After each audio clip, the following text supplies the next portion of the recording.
Bonjour à tout le monde, soyez bénis au nom de Jésus. Je vois la gloire de Dieu sur vous, soyez bénis. Alléluia. J'aime ça. Soyez bénis au nom de Jésus. Père, nous prions, nous remettons cette réunion entre les mains du Seigneur. Nous laissons ton Saint-Esprit prendre la première place dans nos vies, dans nos cœurs, au cours de cette réunion, qu'il ouvre notre entendement spirituel et qui se révèle à chacun d'entre nous, afin que ce message puisse nous transformer à ta gloire au nom de Jésus. Amen. Alléluia. Merci Seigneur. Le thème de ce message que Dieu nous a donné aujourd'hui, c'est sommes-nous fidèles et intègres dans nos engagements? Dieu nous pose la question. Si nous sommes intègres, que chacun se pose cette question. Est-ce que je suis intègre dans mes engagements avec Dieu? Est-ce que je suis intègre quand je dis oui? Est-ce que mon oui est oui? Ou alors c'est le oui et le non? Que chacun se pose la question. Alléluia. Nous allons prendre nos Bibles dans le livre de Matthieu, chapitre 5, verset 37, pardon. Matthieu, chapitre 5, le verset 37.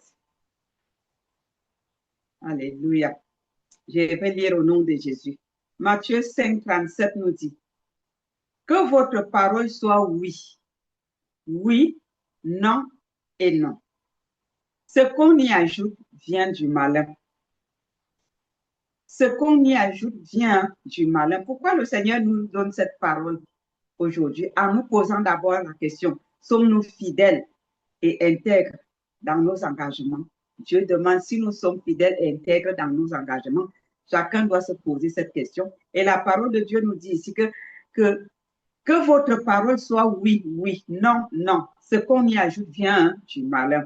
Parce qu'on dit souvent promptement, ah oui, je veux venir à la réunion. Je veux venir à l'intercession. Je veux venir à l'évangélisation. Je veux venir au séminaire. Et quand le jour du séminaire arrive, on commence à chercher les mots, on commence à faire chercher le mot. C'est que, comme tu sais, parce qu'il y a eu machin, ceci, mais tu avais déjà dit oui. Quand on dit oui, quelle que soit la chose qui arrive, notre oui doit être oui. Ah oui. Quand c'est oui, c'est oui. Malgré les circonstances, ça reste oui. 2 Corinthiens 1,17 dit ceci. Est-ce que en voulant cela, j'ai donc usé de légèreté? C'est-à-dire, quand j'ai d'abord répondu oui là, est-ce que j'ai été légère ou léger? Ou bien mes résolutions sont-elles des résolutions selon la chair, de sorte qu'il y ait en moi le oui et le non? Hein? Voilà pourquoi, avant de prendre une décision, avant de prendre un engagement, nous devons aller devant Dieu. Ne soyons pas prompts à dire oui. Et après, ça devient non. Donc, avant de prendre un engagement, que faut-il faire? Avant de prendre un engagement, nous devons consulter le Seigneur. Seigneur, est-ce que je dois dire oui ou alors je ne dois pas m'engager? Vous voyez, j'apprécie les gens qui sont que quand tu lui poses un problème, la personne ne te répond pas tout de suite et te dit que bon, laisse-moi le temps de réfléchir. Et dans sa réflexion, c'est pour aller prier. Ou alors pour mûrir sa réponse avant de revenir te donner sa décision. Les gens qui disent facilement, oui, oui, oui, oui, je veux. D'autres te mettent même la pression. Je vois ça dans le réveil des nations avec les intercesseurs qui veulent qu'on les ajoute tout de suite. Quand on leur parle de la procédure qu'il faut passer par l'administratrice ou par les administratrices, elles trouvent que la procédure est longue. Non, je suis convaincue, je suis vraiment intercesseur, je suis ceci, j'attendais que ça, Dieu m'avait même déjà parlé, mais j'attendais, la personne veut te convaincre à brûler les étapes. Dieu merci, nous n'acceptons pas de brûler les étapes. Tout le monde doit passer par le processus. Mais le plus souvent, ces gens qui vous mettent la pression, c'est eux qui sont les premiers à mettre les pieds au cou. Ah ouais. Les gens qui font semblant d'être zélés dès le départ, c'est eux qui mettent les pieds au cou à la fin. Et ceux qui prenaient du temps, qui vous disent, bon, je suis vraiment engagé, je vais voir, je vais te revenir. Tu peux même relancer la personne 2-3 fois avant que la personne te donne son OK. De telles personnes sont des personnes de confiance. Ceci est valable dans tous les domaines de la vie chrétienne. Quand on lance un programme d'évangélisation, par exemple, les gens qui vous mettent même la pression avant de fixer les dates, ils vous disent, ah, ça fait longtemps, on n'a pas lancé l'évangélisation, ah, qu'est-ce que vous faites, machin, ceci, ah, il est bon. Le jour qu'on lance le programme, oui, je vais venir. Quand le jour arrive, la personne ferme son téléphone et vous ne la voyez plus. Même pendant une semaine après, la personne attend que vous oubliez la séance et elle réapparaît pour vous dire combien de fois elle était très spirituelle, très occupée et elle a pris des moments devant le Seigneur. Ça n'attendait que ce moment-là pour prendre les moments devant le Seigneur. La vie chrétienne n'est pas la vie du monde. Le Seigneur en a marre de ce comportement de mensonge parce que ça s'appelle en réalité le mensonge. Ah oui, on peut dire tout ce qu'on veut. Le vrai nom de ça, quand quelqu'un ne répond pas à sa parole, il dit oui, demain c'est non, ça s'appelle le mensonge. Oui. Quand on prend les décisions à la légère, 2 Corinthiens 1,17 dit, est-ce que en voulant cela, j'ai donc usé de légèreté? Donc, en voulant aller à l'évangélisation, en voulant aller au séminaire, en voulant aller, je ne sais pas, à la retraite, est-ce qu'on n'a pas fait cela à la légère? Ou bien mes résolutions sont-elles des résolutions selon la chair? Est-ce qu'on a répondu par la chair sans consulter le Seigneur, sans même avoir la crainte de l'Éternel dans nos cœurs? De sorte qu'il y ait en moi le oui et le non. Est-ce qu'un enfant de Dieu, créant Dieu, né de nouveau, ayant l'ADN de Jésus, peut avoir le oui et le non? Regardez ce que la parole de Dieu nous a dit dans Matthieu 5, 37. Que votre oui soit oui, que votre non soit non. Pourquoi oui et non?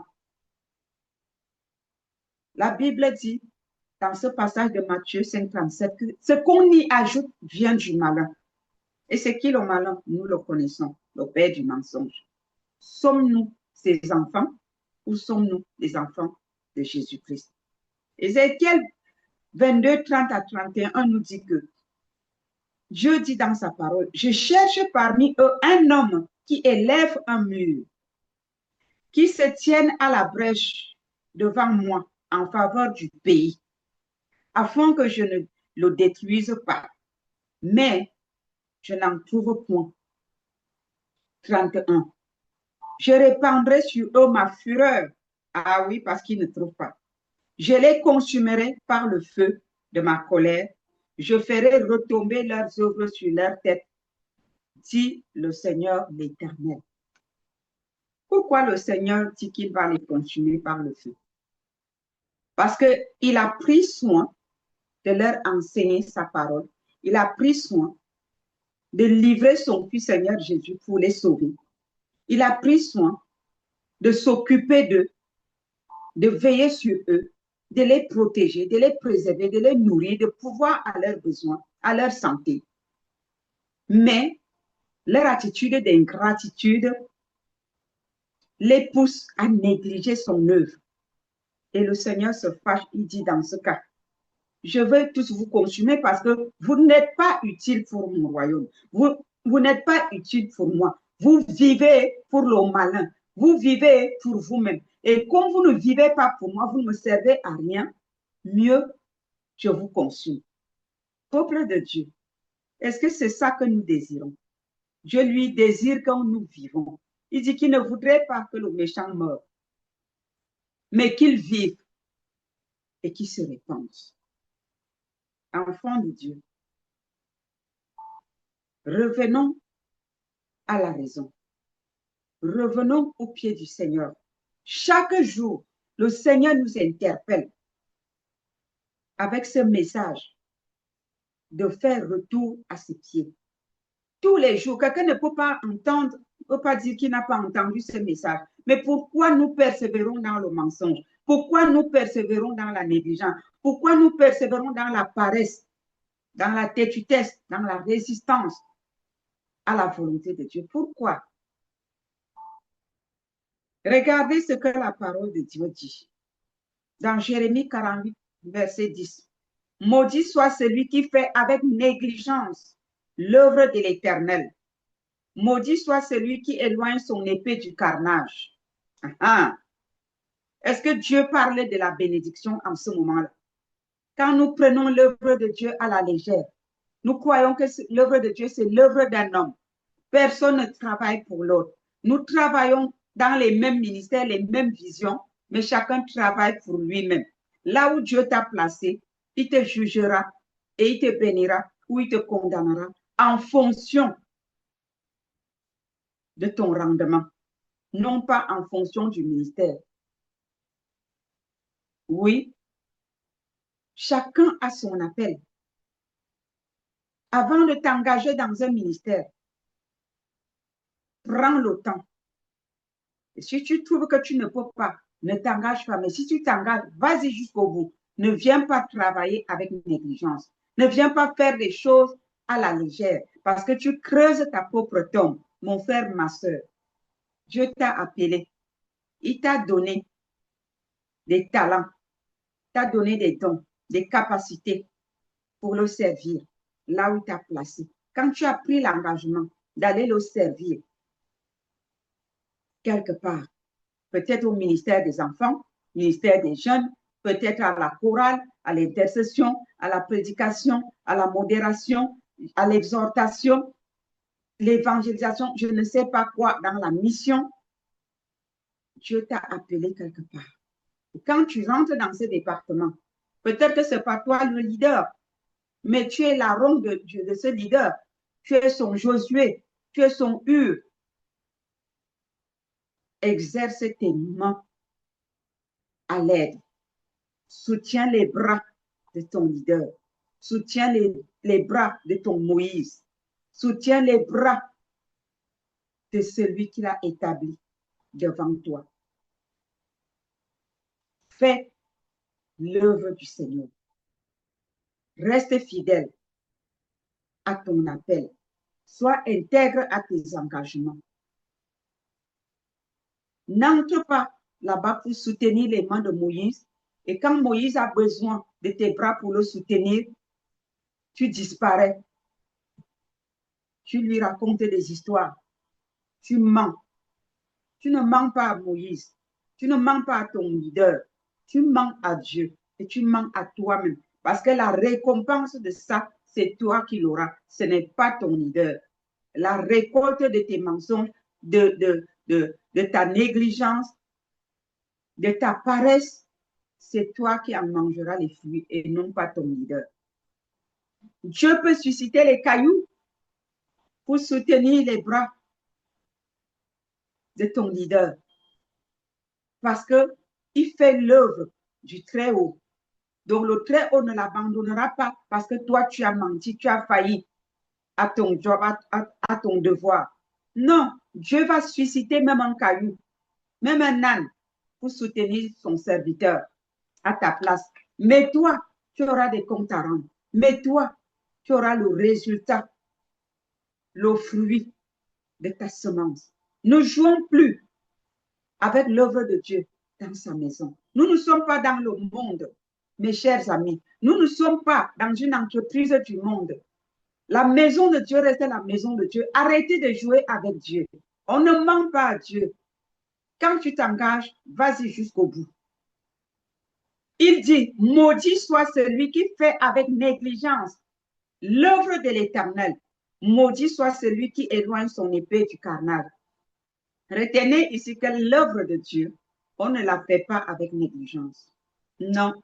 Même si nous n'avons pas la force, quand nous nous engageons, son Saint-Esprit nous donne des forces. Lui-même nous remplit de force. C'est comme ça que ça se passe. C'est le Seigneur qui est notre soutien. Personne n'est capable de faire l'œuvre de Dieu du 1er au 31 étant à 100% connecté sans le Saint-Esprit. Non. On connaît des moments de faiblesse. Dès que tu donnes ta vie à Jésus et tu t'engages à le servir, tu déclares la guerre à Satan.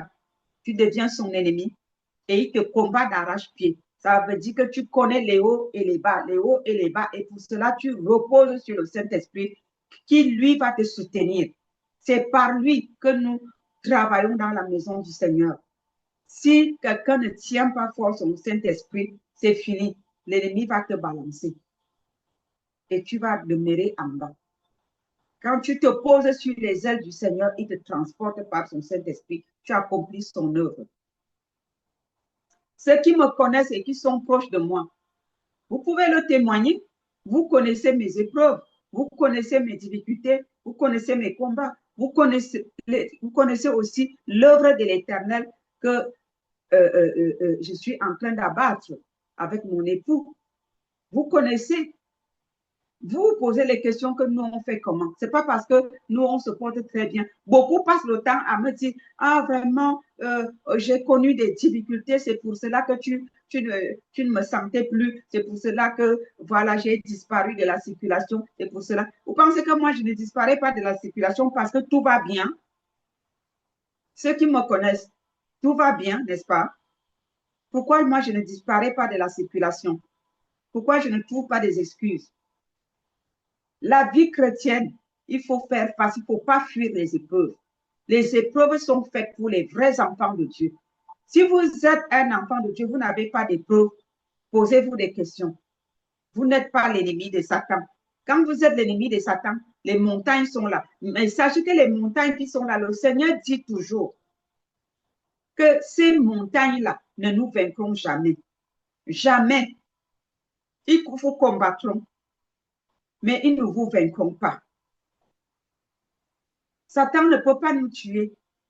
Il peut nous combattre, mais il ne peut pas nous tuer. Parce que Jésus habite en nous. C'est comme ça. Donc, arrêtons de faire l'œuvre de Dieu avec négligence. Petit mensonge à gauche, petit mensonge à droite. Vous croyez que vous mentez à un homme? Vous mentez à Dieu? Dieu connaît la vérité. Ne jouons plus avec le feu. Vous êtes en train d'attirer la malédiction sur vous. Regardez, méditez bien ce verset. Jérémie 48, verset 10. Maudit soit celui qui fait avec négligence l'œuvre de l'Éternel. Maudit soit celui qui éloigne son épée du carnage. Quand vous vous décidez d'éloigner vos épées du carnage, vous pensez que c'est l'œuvre de votre leader ou de votre pasteur ou de je ne sais pas qui? Non. Vous vous éloignez de la volonté de Dieu et ça, ce n'est pas pour votre avantage. Laissez-moi vous le dire. Vous creusez votre tombe. Donc, arrêtez de faire ça. Le Seigneur revient bientôt. Il faut que chacun lave bien sa robe. Il faut que chacun soit prêt.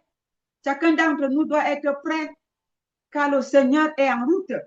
Il est en chemin, personne ne connaît le jour ni l'heure. Et s'il arrive à cet instant qu'il vienne, il vient te trouver dans un gros mensonge. Tu as décalé de ton poste parce que tu as menti. Quel sera ton sort? Juge chapitre 5, verset 23 nous dit que voilà ce qui s'est passé pour des pareils gens, des personnes qui dévient de leur chemin, de leur trajectoire pour prendre d'autres voies de mensonges à côté. Juge 5, 23. Maudissez Méro, dit l'ange de l'Éternel. Maudissez, maudissez ses habitants, car ils ne vont pas au secours de l'Éternel. Au secours de l'Éternel parmi les hommes vaillants. Vous voyez?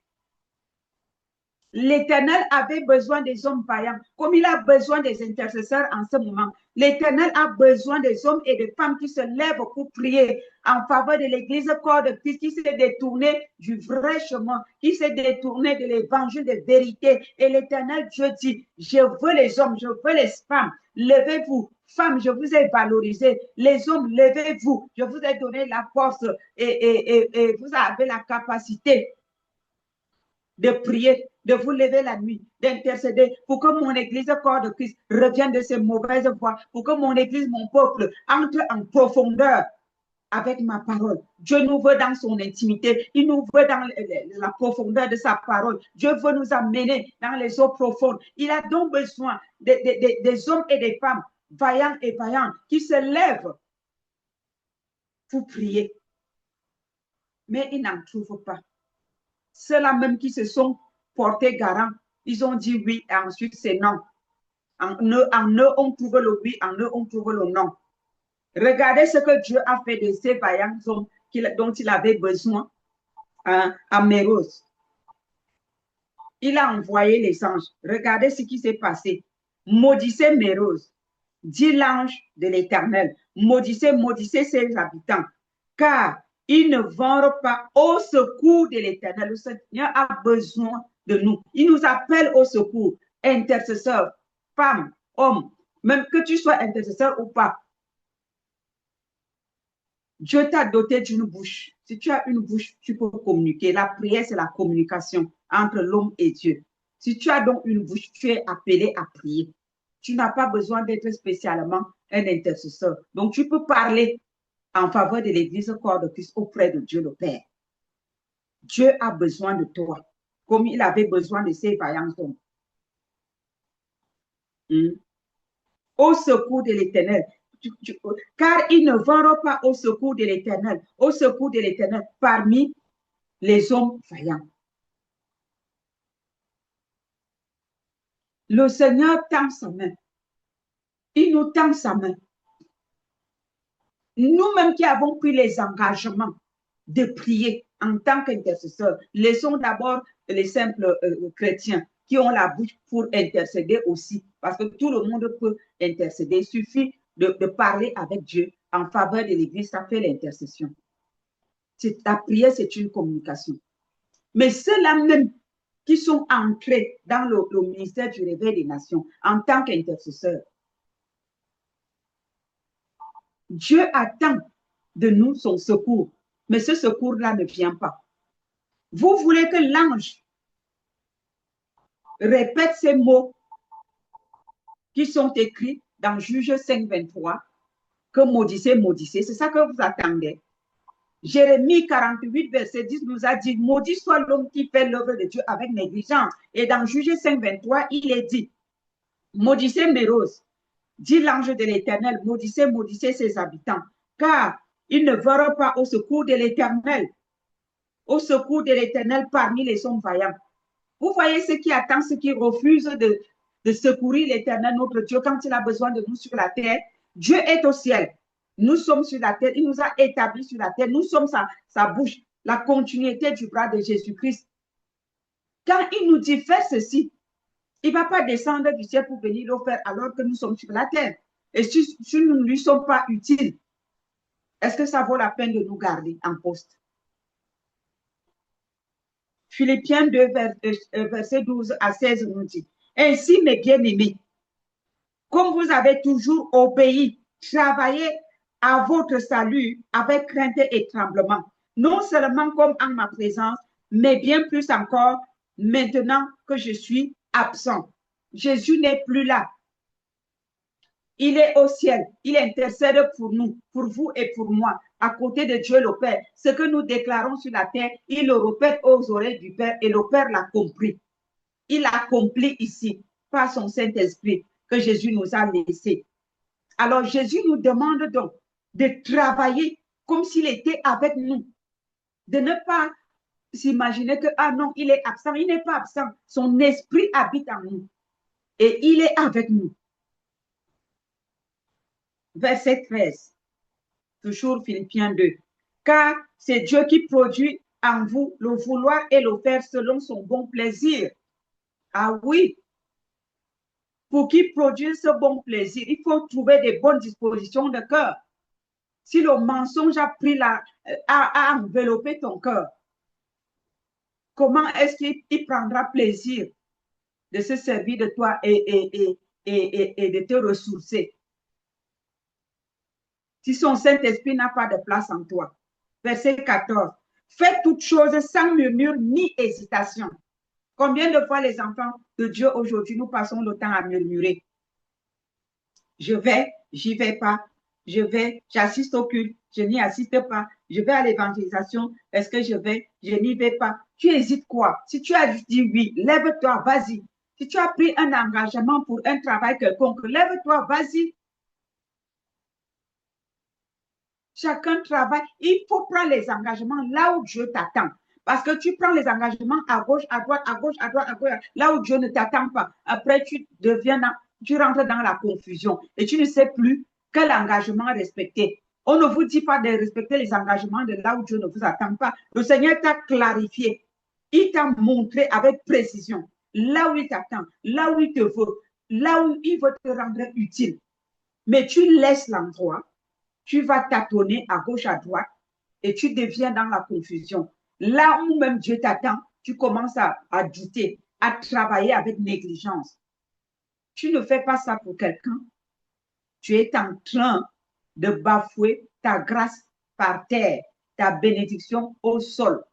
Ah oui, parce que là où le Seigneur t'attend, tu fais avec négligence. Là où il ne t'attend pas, tu es active pour les yeux des hommes et pour le candidaton. En ce moment, le Seigneur appelle tout enfant de Dieu à se lever dans la prière pour l'Église corps de Christ, pour que l'Église se consacre à lui, pour que nous allions dans les eaux profondes avec lui. Dieu nous appelle dans la profondeur, dans son intimité. Et pour cela, nous devons prier pour que nous-mêmes, nous soyons dans cette intimité et que les autres aussi soient dans l'intimité. Il n'y a pas deux choses en ce moment pour le peuple de Dieu. C'est le message que le Seigneur répète tous les jours. Même les hommes de Dieu, les vrais serviteurs et servants de Dieu avec qui je parle, me répètent la même chose aussi. Il ne faut pas entrer dans la distraction. C'est bien beau, les grands programmes et tout ça là, les m'as-tu vu, on s'habille, on met son dernier cri de sac, son dernier cri de vêtements, sa dernière chaussure, bravo. Mais est-ce que c'est ça que Dieu attend? Dieu te veut dans son intimité. Il n'a pas besoin de ton habillement, il n'a pas besoin de je ne sais pas quoi, mais il a besoin de ton cœur. Et pour cela, prions pour nous rapprocher de Dieu. Prions pour que le peuple de Dieu se rapproche de lui. Prions pour la profondeur intime avec Dieu. Mes frères et sœurs, si quelqu'un ne vous parle pas de ce message que je vous donne aujourd'hui, parce que je connais beaucoup d'hommes et femmes de Dieu qui servent Dieu en esprit en vérité, ils sont scotchés sur ces messages parce que Dieu leur parle. C'est là où on reconnaît qu'on est sur la bonne voie. Ils ne parlent pas à moi seul. Et si les gens sont là pour vous parler des grands programmes, de ceci, c'est monté, c'est descendu, posez-vous les questions si ce n'est pas la distraction. L'heure est avancée. L'heure est avancée. Préparons-nous. Le Seigneur dit, faites toutes choses sans murmure ni hésitation. Beaucoup travaillent avec les murmures. Ah, ni, on me casse les pieds, machin, si, c'est ça, là. Ça veut dire que ton corps n'y est pas. Tu fais juste pour dire que tu as pointé la journée, comme les gens disent dans le monde que j'ai pointé ma journée. Ne viens pas pointer la journée dans l'œuvre du Seigneur. Fais l'œuvre de Dieu avec tout ton cœur. Si ce n'est pas le cas, tu balayes et tu n'auras pas de récompense. Il faut que ça soit clair. Ah oui, on doit vous dire la vérité. Moi, Dieu m'a établi pour l'évangile de vérité. N'attendez pas que je viendrai caresser vos cheveux, votre poste dans le sens du poil. Je ne suis pas là pour ça. Je vais à contre-courant. Je veux plaire à mon Dieu et non pas à vous. Si oui, je veux plaire à vous quand vous faites la volonté de Dieu.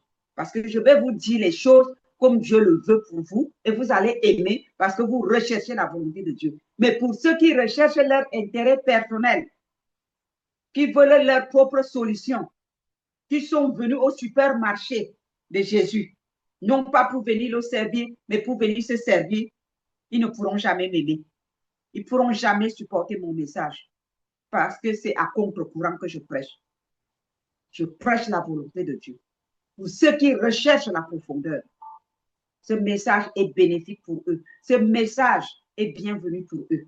Et ils avanceront parce qu'ils écoutent le cœur de Dieu. Alléluia. Verset 15, toujours dans Philippiens 2, nous sommes au verset 15.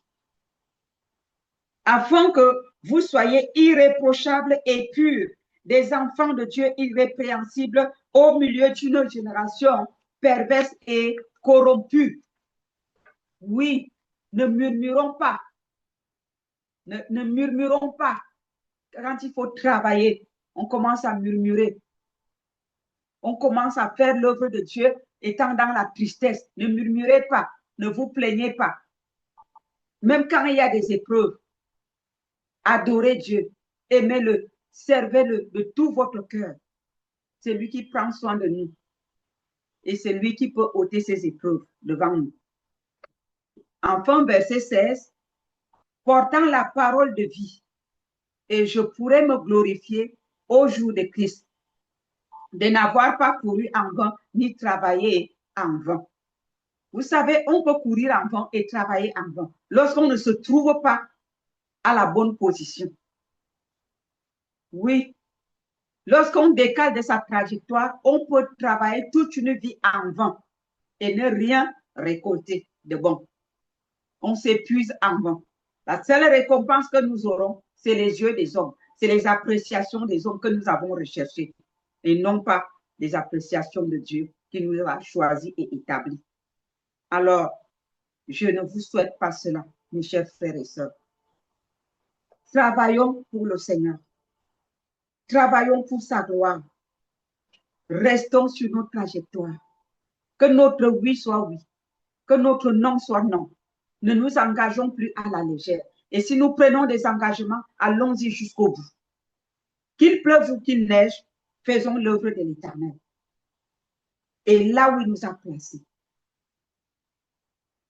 Philippiens 1, verset 27 nous dit, seulement conduisez-vous d'une manière digne de l'évangile de Christ, afin que, soit que je vienne vous voir, soit que je reste absent, j'entende dire de vous que vous demeurez ferme dans un même esprit, combattant d'une même âme pour la foi de l'évangile.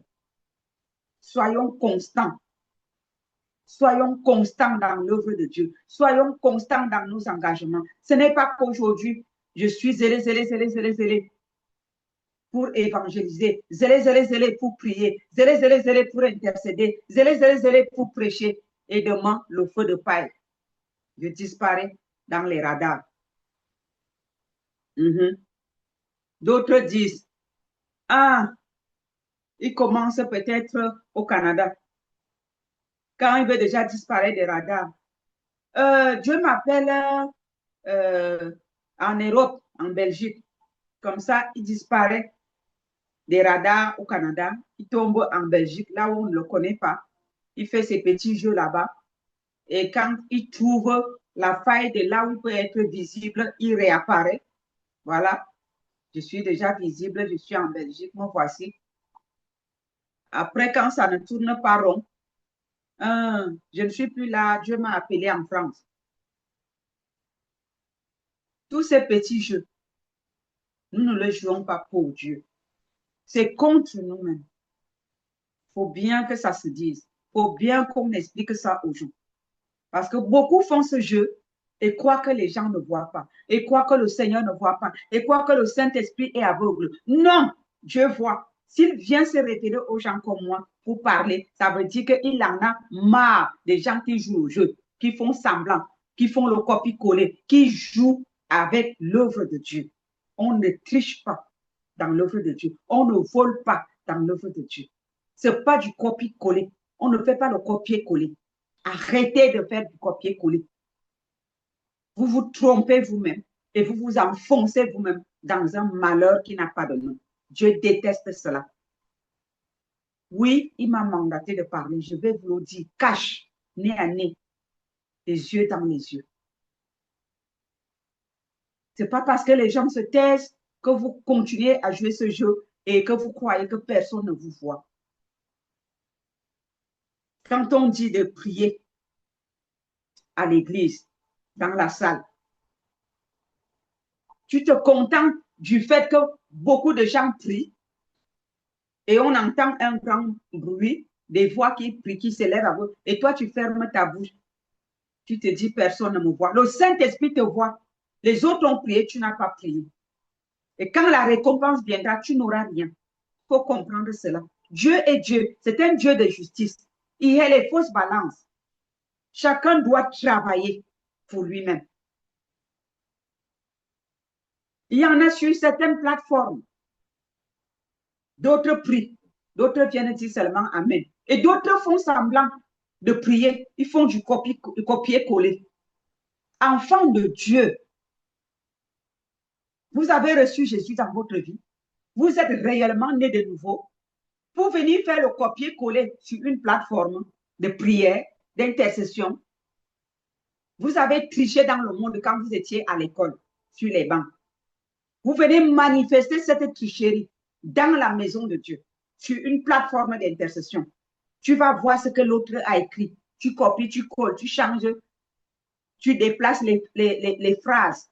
Mais dans la maison de Dieu, vous venez jouer ce jeu-là sur une plateforme de prière et vous vous dites que vous êtes enfant de Dieu. Le Saint-Esprit ne vous voit pas. Jésus est devenu aveugle. Vous trompez qui? Vous vous trompez vous-même et vous attirez la malédiction sur vous. Ah oui. C'est le contraire qui se produit dans votre vie en ce moment-là. Vous venez vous faire ligoter vous-même. Vous venez vous enchaîner dans le malheur sur les plateformes avec le mensonge. Vous manifestez le fruit de qui est votre Père, le diable. Parce que si vous êtes enfant de Dieu, vous ne pouvez pas venir faire la tricherie sur une plateforme de prière. Les plateformes de prière sont des chambres hautes d'intercession pour le Seigneur. Et c'est là où vous venez montrer qui vous êtes. Ah, répentez-vous. Vous ne savez pas à quel jour vous êtes en train de jouer. Répentez-vous. Même si moi je vois ces choses, je ne parle pas.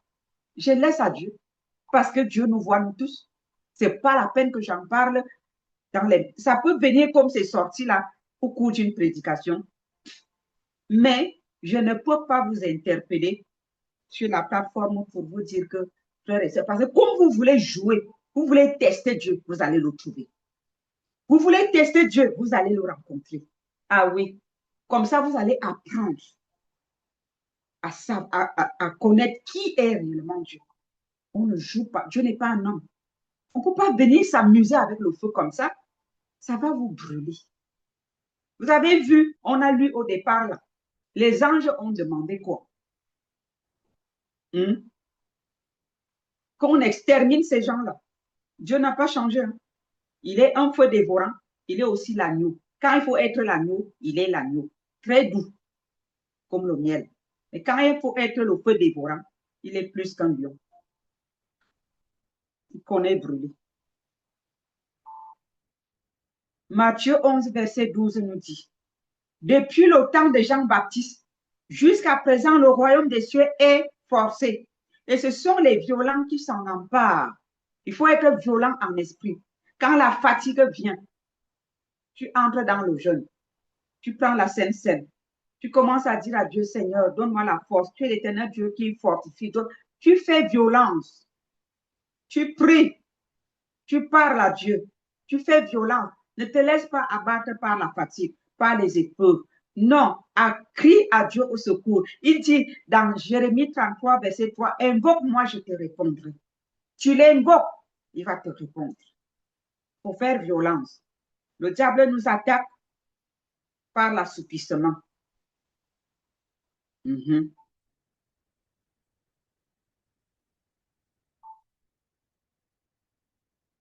Alléluia. Depuis le temps de Jean-Baptiste jusqu'à présent, le royaume des cieux est forcé. Et ce sont les violents qui s'en emparent. Il faut être violent en esprit. Quand tu n'arrives pas à prier, tu commences à adorer Dieu. On vous a posté, pour ceux qui ne savent pas, il y a les étapes. Tu commences par l'adoration, la louange, la repentance. Tu remercies Dieu. Tu te revêts de sa justice. Tu entres dans le sujet de prière. Quand tu as terminé, tu lui rends grâce. Tu scelles les ossements de tes prières dans le sang de Jésus et tu les protèges par le sang de l'agneau et tu remercies le Seigneur. Donc, quand tu commences par adorer Dieu, reconnaître ses bienfaits, le louer pour sa grandeur, pour qui il est, tout ça, cette étape te permet de prier, d'entrer en profondeur dans la prière. Ça ouvre le chemin. Commencez toujours par adorer Dieu. Vous allez voir, ça va marcher. Tout se règle par la prière. Tu vas aller évangéliser, prie. Tu vas aller prêcher, prie. Quel que soit le ministère que tu vas aller faire, prie. Et quand tu commences à prier, le reste va couler. Et il y a les étapes dans la prière, comme je disais tantôt. Commencez par adorer et par louer Dieu, par vos propres paroles. Amen. Et vous verrez le changement. Jean 6, Jean chapitre 6, verset 27 à 29 nous dit, travaillez non pour la nourriture qui périt, mais pour celle qui subsiste pour la vie éternelle, et que le Fils de l'homme vous donnera, car c'est lui que le Père, que Dieu a marqué de son sceau. Dieu a marqué de son sceau qui? Le Seigneur Jésus-Christ. Et pour qui nous devons travailler? Pour le Seigneur Jésus-Christ. Parce qu'il revient chercher son épouse bientôt. Et il nous demande de prier pour que son épouse entre en profondeur avec lui. Alors travaillons pour lui. Mettons nos genoux à l'œuvre. Intercédons pour l'Église corps de Christ. Travaillons pour Jésus-Christ. Venons lui au secours. Il nous tend la main dans l'intercession. Il dit, moi j'intercède pour vous ici en haut auprès de Dieu le Père. Mais vous là-bas, en bas, intercédez pour mon église corps de Christ. Moi je vais accomplir la chose ici auprès de Dieu le Père. Travaillons pour Jésus-Christ. Soyons opérationnels. C'est un travail d'équipe. Travaillons pour Jésus. Ne travaillons pas seulement pour notre propre vent. Oui, quand on prie, on est zélé pour prier pour que nos affaires marchent, nos commerces marchent, nos boutiques, ça fonctionne, que les activités, pour trouver les emplois, pour trouver les ceci. Oui, ce qui est à nous, nous sommes zélés, nous jeûnons même 40 jours parce qu'il faut que le Goliath de notre vie tombe. On veut la délivrance. Mais jeûnons aussi 40 jours pour que le peuple de Dieu revienne à la raison. Prenons aussi des jeunes personnels pour crier à Dieu pour l'Église corps de Christ. Pourquoi nous ne travaillons pas avec vigueur comme ça quand il s'agit de l'Église corps de Christ, quand il s'agit d'intercéder pour l'avancement du royaume des cieux? Verset 28, nous sommes toujours dans Jean 6, 27 à 29. Verset 28. Il lui dit, que devons-nous faire pour faire les œuvres de Dieu? C'est la question que beaucoup posent. Qu'est-ce que je dois faire pour que j'intercède comme Dieu veut, pour que j'évangélise, pour que je fasse si je travaille pour Dieu? Qu'est-ce que je dois faire pour que je donne, que je soutienne son œuvre? Qu'est-ce que je dois faire? Jésus leur répondit, l'œuvre de Dieu, c'est que vous croyez en celui qui l'a envoyé. Qu'est-ce que celui qui l'a envoyé nous dit de faire? Qu'est-ce qu'il nous dit si nous voulons croire en lui? Il nous dit quoi? Nous devons retenir ce qu'il nous dit. Que nous ne devons pas travailler pour la nourriture qui périt, mais pour la nourriture du royaume, pour sa parole. Alors, travaillons pour sa parole.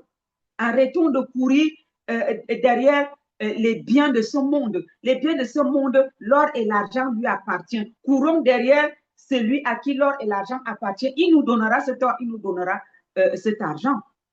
Nous courons derrière l'argent, derrière l'or. Est-ce qu'on a attrapé? Rien. Pourquoi? Parce que nous laissons celui-même qui détient cet or et cet argent. Parce que si nous l'attrapons, c'est lui qui va nous donner. Mais si nous courons derrière son ordre, derrière son argent, nous ne pourrons jamais obtenir, nous ne pouvons pas le lui arracher. C'est lui qui donne. S'il ne te donne pas, tu n'as rien.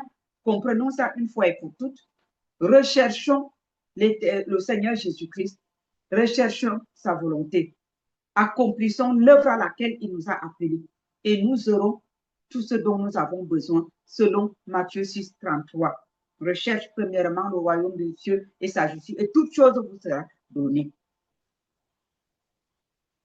Et verset 29, oui, c'est ça qu'il a dit. Jésus a répondu, l'œuvre de Dieu, ce que vous croyez en celui qui l'a envoyé.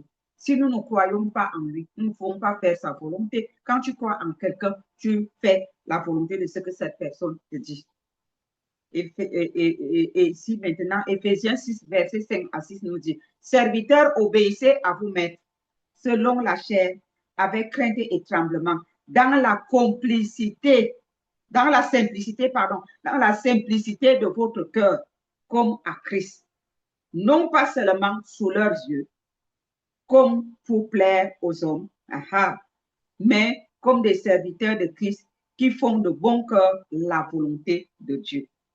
Est-ce que nous travaillons pour plaire à nos leaders, pour plaire à notre entourage, pour impressionner les gens et dire que voilà, regardez comment moi je travaille pour le Seigneur, je suis pour le Seigneur. Ou alors nous travaillons pour Dieu, pour faire sa volonté et rien que sa volonté.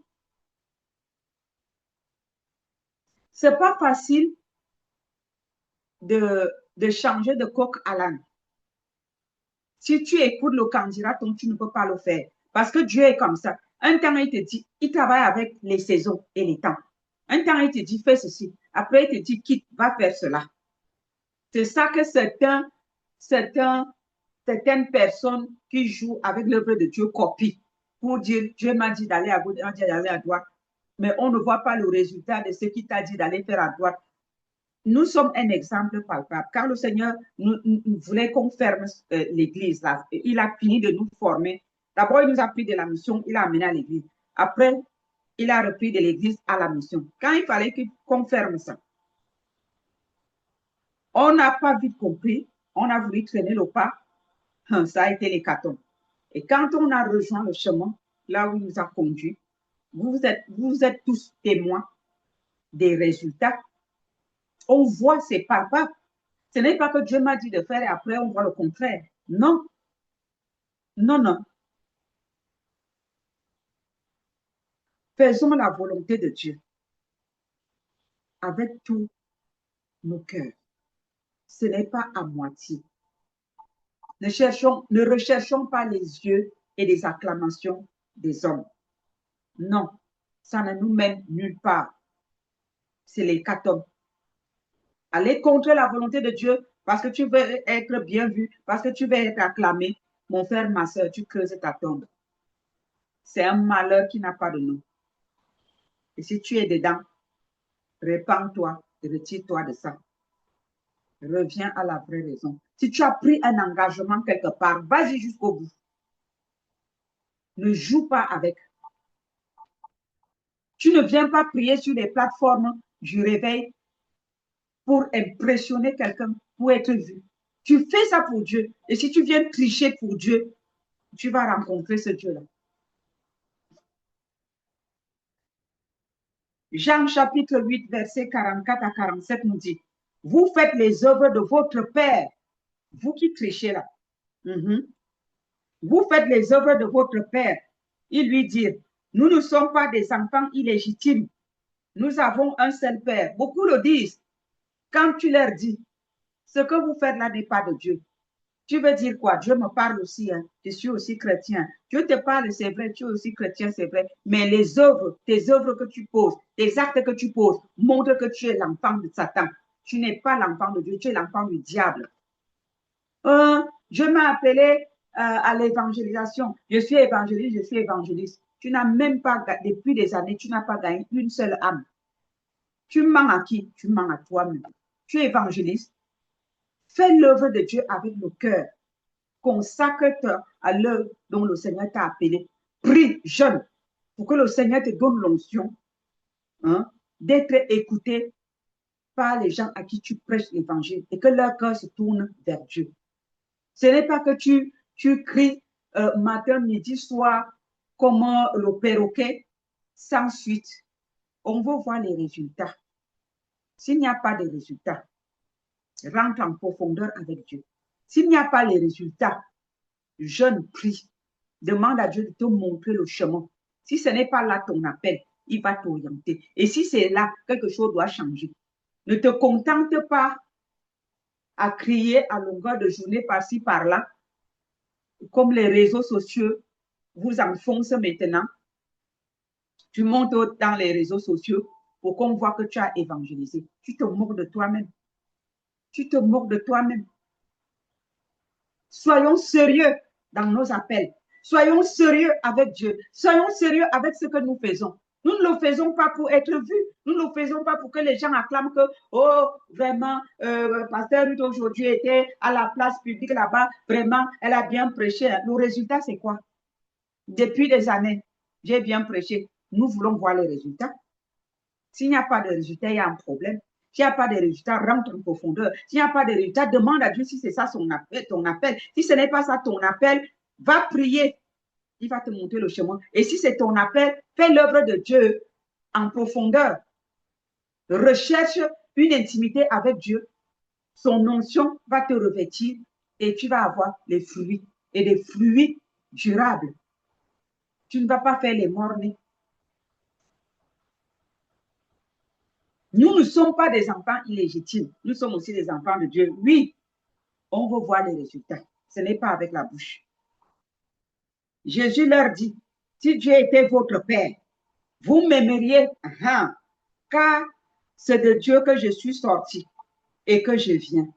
Je ne suis pas venu de moi-même, mais c'est lui qui m'a envoyé. Et quand c'est Dieu qui t'a envoyé, il accomplit aussi l'œuvre à laquelle il t'a envoyé. C'est ça. Il marche avec toi. Oui, il marche avec toi. Il marchait avec ses disciples, accomplissant les signes et les miracles. Il doit marcher avec toi. Tu dois voir des signes et des miracles. Tu dois porter du fruit et du fruit permanent, durable. Si ce n'est pas le cas et que tu es dans ton appel, il manque quelque chose, la profondeur, l'intimité avec lui. Et ça va venir. Alléluia. Arrêtons d'être léger partout. Rien de profondeur, aucun résultat. Et nous portons les titres. Je suis ceci, je suis cela. Ce n'est pas les titres. Les résultats sont où?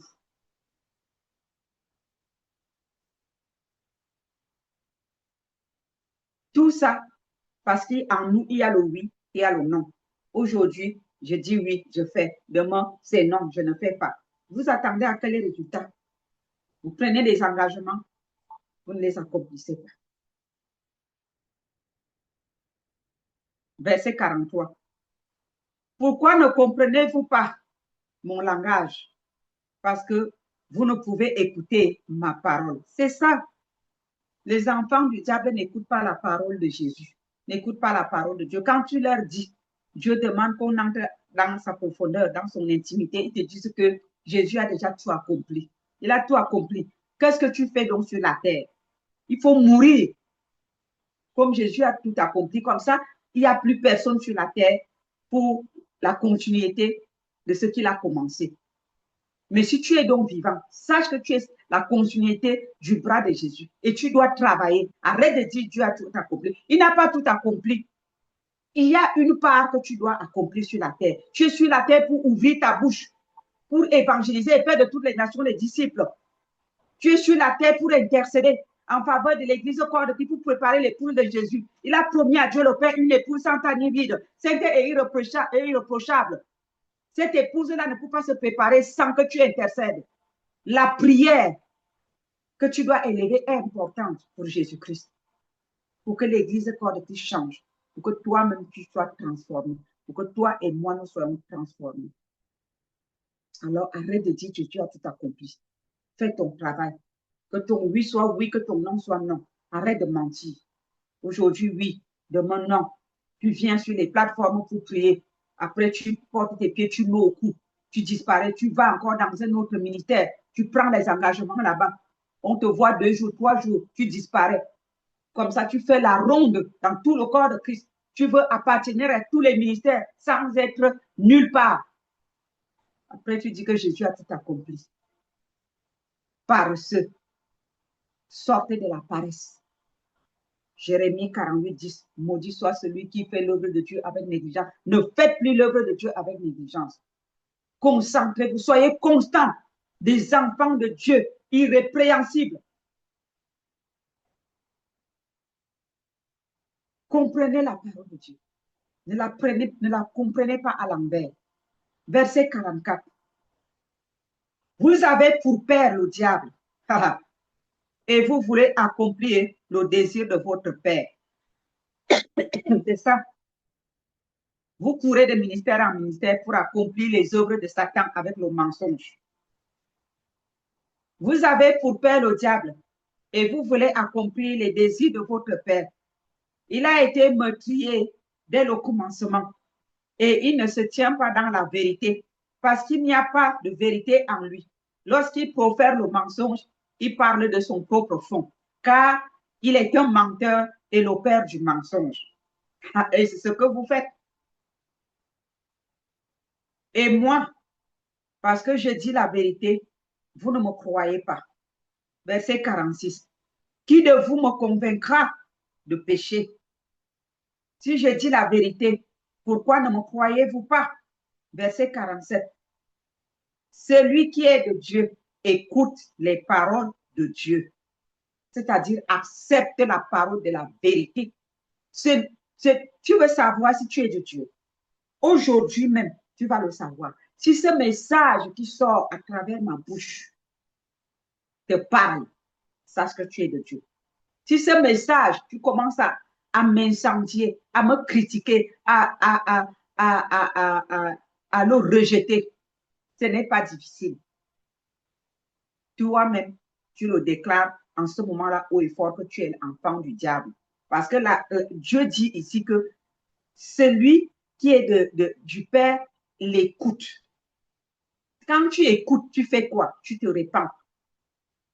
Tu te répands de tes mauvaises voies et tu reviens à lui.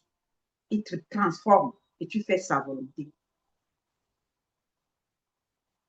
Quand tu marchandes, tu discutes, tu rejettes,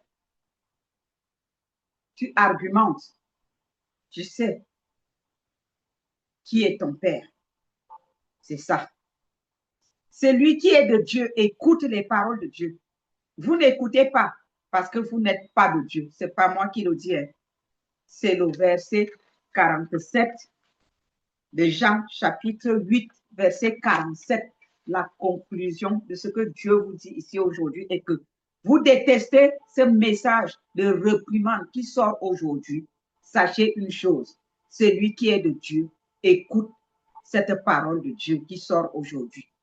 Vous n'écoutez pas cette parole de Dieu qui sort aujourd'hui. Vous n'acceptez pas cette réprimande qui sort aujourd'hui parce que vous n'êtes pas de Dieu. Et si vous n'êtes pas de Dieu, sachez que vous accomplirez la mission et les œuvres de qui est votre Père, le diable. Qu'il n'en soit pas ainsi pour vous qui m'écoutez. Je vous invite à vous repentir, c'est mieux, pour ne pas être enfant du diable. Repentez-vous et revenez au Seigneur. Il est dit dans Éphésiens, chapitre 6, verset 18, « Faites en tout temps par l'Esprit toutes sortes de prières et de supplications. Veillez à cela avec une entière persévérance et priez pour tous les saints. » Voilà le mandat. Écoutons la voix de Dieu. Voilà la parole de Dieu qui nous dit de prier pour tous les saints.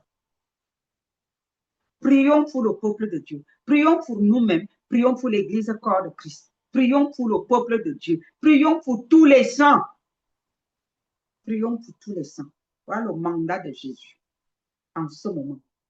Faites en tout temps par l'Esprit toutes sortes de prières et de supplications. Veillez à cela avec une entière persévérance et priez pour tous les saints. Ça ne veut pas dire que j'ai prié aujourd'hui, j'irai prier le mois prochain.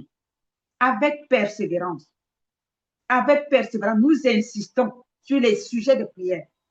Ce n'est pas comme j'ai prié aujourd'hui, je prierai la semaine prochaine et je prierai l'année prochaine.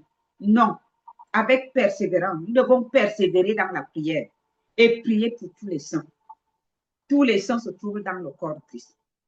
Prions pour le peuple de Dieu. Priez pour moi afin qu'il me soit donné, quand j'ouvre la bouche, de faire connaître hardiment et librement le mystère de l'Évangile, pour lequel je suis ambassadeur dans les chaînes, et que j'en parle avec assurance comme je dois en parler et comme je le fais maintenant. Priez pour tous les leaders. Priez pour tous les serviteurs et servantes de Dieu que nous sommes. Priez pour moi, pour que je vous transmette fidèlement les messages du Seigneur, qui nous reprennent, qui nous montrent la direction et apportent la solution dont nous avons besoin et dont lui-même attend de nous. Amen. Que le Seigneur vous bénisse, qu'il bénisse sa parole, qu'il bénisse toutes les personnes qui vont entendre cette parole aujourd'hui qu'il a mis à travers ma bouche. Et que sa parole transforme vos cœurs, nos cœurs, selon sa volonté. Au nom de Jésus. Amen. Soyez bénis.